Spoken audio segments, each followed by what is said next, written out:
தமிழகங்களுடன் இன்றைய முக்கிய செய்திகள். வீடுகளில் பயன்படுத்தப்படும் சமையல் கேஸ் சிலிண்டர் விலை உயர்த்தப்பட்டதற்கு முதல்வர் ஸ்டாலின் கண்டனம் தெரிவித்துள்ளார்.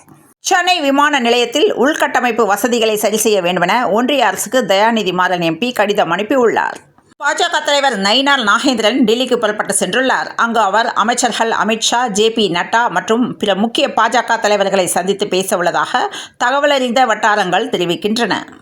நாம் தமிழர் கட்சியின் ஒருங்கிணைப்பாளர் சீமான் நாளை நீதிமன்றத்தில் ஆஜராக வேண்டுமென திருச்சி மாவட்ட குற்றவியல் நீதிமன்ற நீதிபதி உத்தரவிட்டுள்ளார். தமிழக மக்கள் 2026இல் பாஜகவிற்கு தகுந்த பாடம் கற்பிப்பார்கள் என்று செல்வ பெருந்தகை தெரிவித்துள்ளார். மருத்துவம், கல்வித்துறையில் முதன்மை மாநிலமாக விளங்கும் தமிழ்நாடு என்று கலாநிதி வீராசாமி எம்பி பெருமிதம் தெரிவித்துள்ளார். அமராவதி அணையிலிருந்து தண்ணீர் திறந்துவிட அரசு ஆணையிட்டுள்ளது. கொள்ளை லாபம் ஈட்டும் ஒன்றிய அரசு என்று பெட்ரோல், டீசல், கலால் வரி உயர்வுக்கு செல்வ பெருந்தகை கண்டனம் தெரிவித்துள்ளார். போலீஸ் எஸ்ஐ பணிக்கான வயது வரம்பை 33ஆக உயர்த்த வேண்டும் என்று பாமக தலைவர் அன்புமணி ராமதாஸ் வலியுறுத்தியுள்ளார். மோகனூர் வட்டம் ஆண்டாபுரம் தெற்கு தெருவை சேர்ந்த செல்வம், இளஞ்சியம் தம்பதி மகன் பாண்டியராஜன் வயது 31, இவருடைய மனைவி வைதேகி வயது 28, இவர்களுக்கு சுஜித் 5 என்ற மகனும் ஐவிழி 4 என்ற மகளும் இருந்தனர். விவசாய தொழில் செய்து வரும் செல்வம் மனைவி இளஞ்சியம் விவசாய நிலத்தில் தன்னுடைய பேர குழந்தைகளுடன் தண்ணீர் பாய்ச்ச சென்றபோது மின்சாரம் தாக்கி பரிதாபமாக பேர குழந்தைகளுடன் உயிரிழந்துள்ளார். 3 பேரும் உயிரிழந்துள்ள இச்சம்பவம் அப்பகுதியில் சோகத்தை ஏற்படுத்தியுள்ளது. மீனவர்கள் விவகாரத்தில் மத்திய அரசு வாய்மூடி மௌனம் காப்பதாக மு.க. ஸ்டாலின் தெரிவித்துள்ளார். மீனவர்களின் வாழ்வாதாரத்தை காத்து மேம்படுத்தும் திட்டங்கள் குறித்து சட்டப்பேரவையில் முதலமைச்சர் அறிவிப்பு வெளியிட்டுள்ளார்.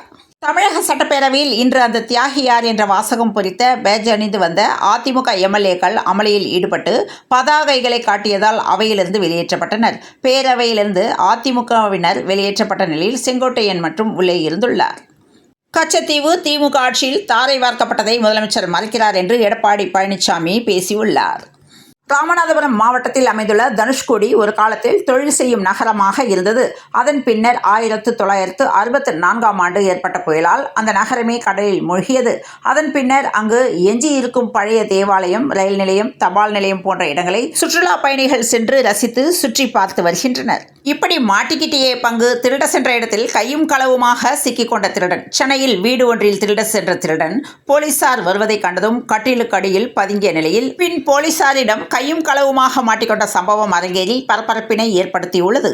தூத்துக்குடியை சேர்ந்த இளைஞர் ஒருவருக்கு பெண் ஒருவர் முகநூல் வழியாக அறிமுகமாகி நட்புடன் பேசி வந்துள்ளார். பின்னர் தனக்கு வெளிநாட்டில் வேலைவாய்ப்பு வந்துள்ளதாகவும் அதற்கு பணம் தேவைப்படுவதாகவும் அந்த நபரிடம் கூறியுள்ளார். இதனையடுத்து அந்த நபர் அந்த பெண்ணின் வார்த்தையை நம்பி அவருக்கு ரூபாய் 33,73,000 பணத்தை கொடுத்துள்ளார். பின்னர் தான் மோசடி செய்யப்பட்டதை அறிந்த அந்த நபர் இதுகுறித்து NCRPயில் புகார் பதிவு செய்துள்ளார். இப்புகாரின் அடிப்படையில் மாவட்ட காவல் கண்காணிப்பாளர் ஆல்பர்ட் ஜானின் உத்தரவின்படி தூத்துக்குடி சைபர் கிரைம் பிரிவு போலீசார் விசாரணை மேற்கொண்டனர். அரசு மருத்துவர்களுக்கு கொடுத்த வாக்குறுதியை திமுக அரசு உடனடியாக நிறைவேற்ற வேண்டுமென அண்ணாமலை பேசியுள்ளார். சென்னையில் ஸ்ரீபெரும்புதூரை சேர்ந்த தனியார் ஏற்றுமதி இறக்குமதி நிர்வாகம் ஒன்று லண்டனில் இருந்து 2 கண்டெய்னர் லாரிகள் மூலம் வெள்ளிக்கட்டிகளை காட்டுப்பள்ளி துறைமுகத்திலிருந்து லாரியின் மூலம் அந்த தனியார் நிறுவனத்திற்கு ஏற்றி சென்றது. இந்த நிலையில் இதில் கொண்டு வரப்பட்ட 922 கிலோ அளவிலான 30 கிலோ வெள்ளிக்கட்டிகள் மாயமானது தெரியவந்தது.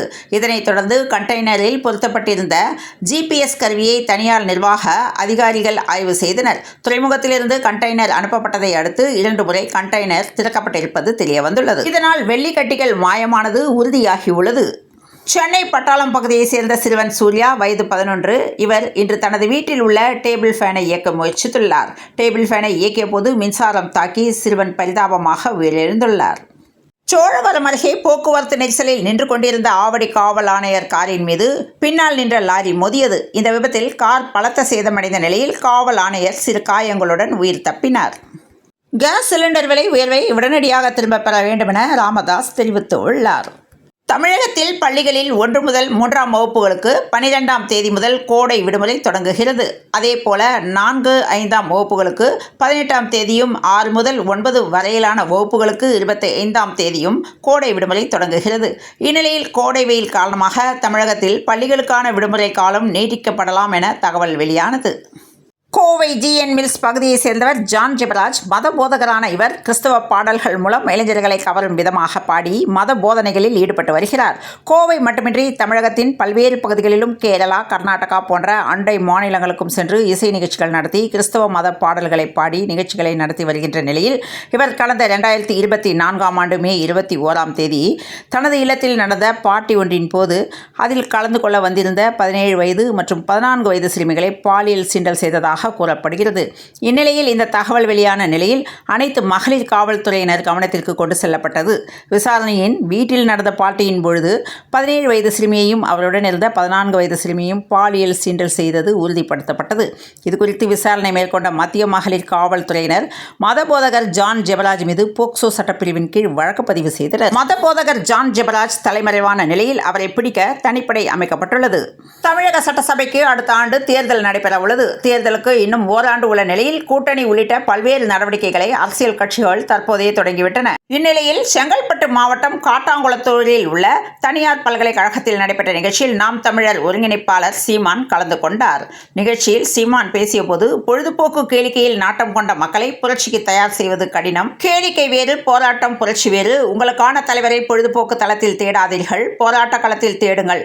உன் மொழி உணராதவன் உன் இறைவனாக இருக்க முடியாது, உன் வழி உணராதவன் உன் தலைவனாக இருக்க முடியாது என்று பேசியுள்ளார். தமிழக அமைச்சர்கள் தங்கம் தென்னரசு, KKSSR ராமச்சந்திரன் மீதான சொத்து குவிப்பு வழக்கிலிருந்து சுப்ரீம் கோர்ட் நீதிபதி விலகியுள்ளார். சமையல் சிலிண்டர் விலை உயர்வை திரும்ப பெற வேண்டுமென முதல்வர் மு.க. ஸ்டாலின் தெரிவித்துள்ளார். இது தொடர்பாக எக்ஸ் தளத்தில் வெளியிட்டுள்ள பதிவில், நாட்டு மக்களின் வீடுகளில் அடுப்பு எரிய வேண்டுமா அல்லது அவர்களது வயிறு எரிய வேண்டுமா என்று சிலிண்டர் விலை உயர்வுக்கு தமிழக முதலமைச்சர் மு.க. ஸ்டாலின் கண்டனம் தெரிவித்துள்ளார்.